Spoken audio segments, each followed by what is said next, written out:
আমার ছেলে কিন্তু ভীষণ দুষ্টু, তুমি ওকে ভালো করে পড়াতে পারবে তো? না না, কোনো ব্যাপার না, আমি করিয়ে নেব। আর ওকে কিন্তু সপ্তাহে 6 দিনই পড়াতে হবে, আমরা একদম টাইম পাই না। 6 দিন?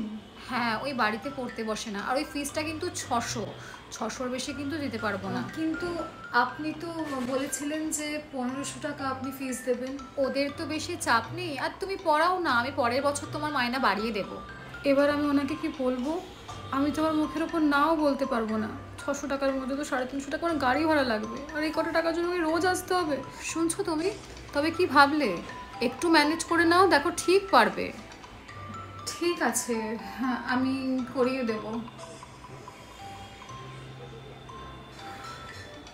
তাড়াতাড়ি লিখে আমাকে দেখাও। প্রিয়া বলছি, কালকে না আমরা একটু শপিংয়ে যাব, তো তুমি এই রোববার দিনটা একটুখানি ম্যানেজ করে পড়িয়ে দাও।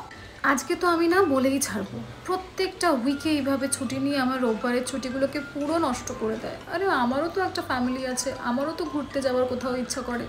রোববার দিন করে যদি প্রত্যেকটা দিন আমাকে পড়াতে আসতে হয়, তাহলে আমি নিজের কাজগুলো কখন করব? তবে তুমি ওই রোববারে সন্ধ্যে 7টার মধ্যে চলে এসো, কোনো অসুবিধা নেই তো? আমার একটু কাজ ছিল, কিন্তু ঠিক আছে আমি চলে আসবো এই উইকে।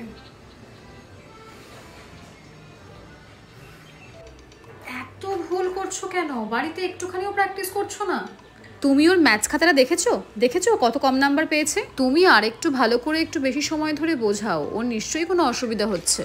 ব্যাস, যত দোষ এবার আমার। মাঝে মধ্যে ইচ্ছা করে বলেই দিই যে বাড়িতে যদি প্র্যাকটিস না করান তাহলে আমি যতই করাই কোনো লাভ হবে না। আর ওই কথায় কথায় বেশি সময় ধরে পড়াও। বেশি সময় ধরে কি করে পড়াবো? আমার কি একটাই স্টুডেন্ট নাকি? কি যে ভাবে ভগবান জানে। তবে পরীক্ষা পর্যন্ত এক্সট্রা সময় দিয়ে ওকে ক্লাস করাতে পারবে তো? হ্যাঁ ঠিক আছে, আপনি চিন্তা করবেন না, আমি বেশি সময় ধরে এই বছরটা আরও ভালো করে করিয়ে দেবো।